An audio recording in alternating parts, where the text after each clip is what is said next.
ഇനി അടുത്ത റാപ്ചർ ആരുടേതാണ് എന്ന് നമുക്ക് നോക്കാം.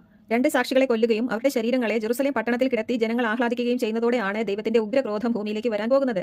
2 സാക്ഷികൾ റാപ്ചർ ആയതിനു ശേഷം സാത്താനെ ഭൂമിയിലേക്ക് എറിയുന്നതിന് തൊട്ട് മുൻപായിട്ടാണ് അടുത്ത റാപ്ചർ. അതായത് നമ്മുടെ റാപ്ചറിന് ശേഷം മുദ്രയിടപ്പെട്ട 144,000 പേർ ഈ സമയത്താണ് റാപ്ചർ ആവുന്നത്.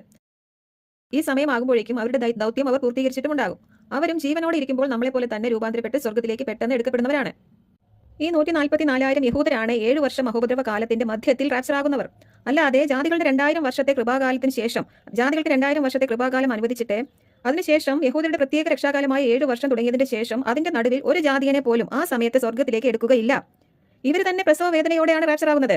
ബാക്കി അവിടെ ശേഷിക്കുന്ന യഹൂദർ നിലവിളിച്ചുകൊണ്ട് ഓടി രക്ഷപ്പെടുകയാണ്. പിന്നെയും ബാക്കിയുള്ളവർ ക്രിസ്തുവിലുള്ള വിശ്വാസം ഏറ്റുപറഞ്ഞ് കൊല്ലപ്പെട്ടാണ് രക്ഷയിലേക്ക് പ്രവേശിക്കുന്നത്. അതുകൊണ്ട് 7 വർഷത്തിന്റെ നടുവിലാണ് നമ്മുടെ റാപ്ചർ എന്ന് വിശ്വസിച്ച് ആരും ഇരിക്കരുത്. അത് യഹൂദരുടെ രക്ഷാകാലമാണ്. അന്ന് ജാതികളെ ആരെയും സ്വർഗ്ഗത്തിലേക്ക് എടുക്കുകയില്ല. അതുകൊണ്ട് 2000 വർഷങ്ങൾ ദൈവം നമുക്കായി അനുവദിച്ച് തന്നിട്ട്